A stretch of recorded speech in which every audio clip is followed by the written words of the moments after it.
Okay, I'm going to tell you a secret. There is a shift that every parent must make. And if we fail to make this shift, this will indeed drive our sons away.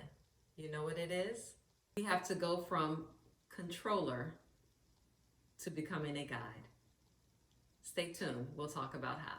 When our boys were little, we controlled everything, and that was our job. We controlled what they wear, we controlled where they went, we controlled the things that they did, and that is how we protected them. But as they grow, we are charged to grow as well. As we navigate these teenage years, we're slowly learning that our boys no longer need the same level of control, but they do need more guidance. I know, I hear you and I feel it. This is where it gets hard because losing control can feel a lot like losing connection.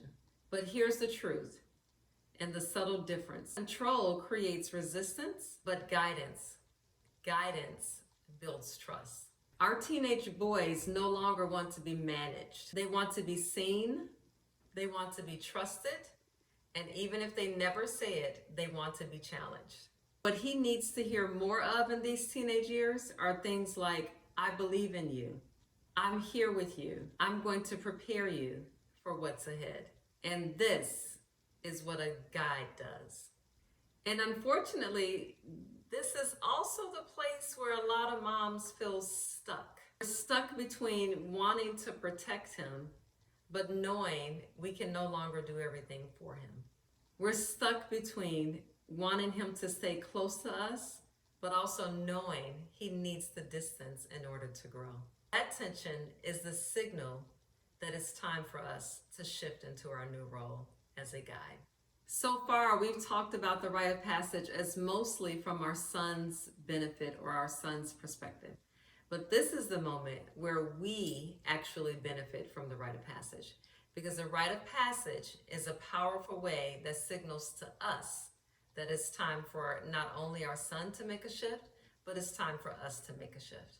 And in this rite of passage experience, it creates a clear moment where we as moms get to move from managing his childhood to guiding his manhood. So what does that look like? Well, I'm glad you asked.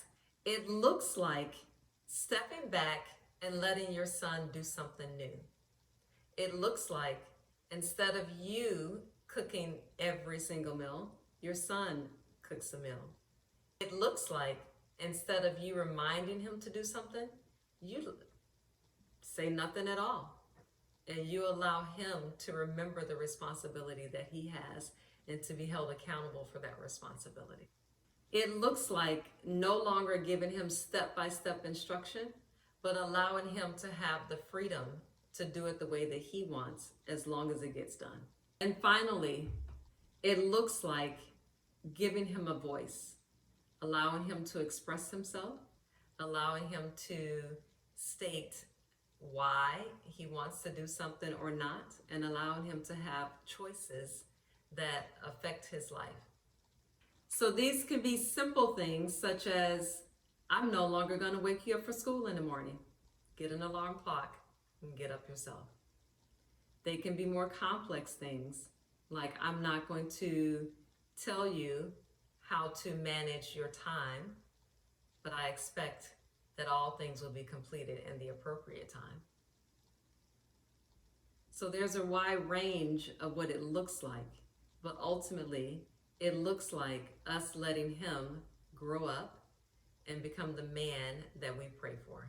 I have linked my DIY Rite of Passage ebook in the description below, which helps you to do all of this and more in a meaningful and intentional way without feeling overwhelmed. Because Mom, our sons don't need perfection. They need our presence, purpose, and guidance. Be honest and tell me in the chat, what's harder for you, letting go or stepping up? I'm Yolandria Tisdale with Journey to Legacy, where we're talking about the journey from boyhood to manhood. Please like, subscribe, and share. Until next time, bye-bye.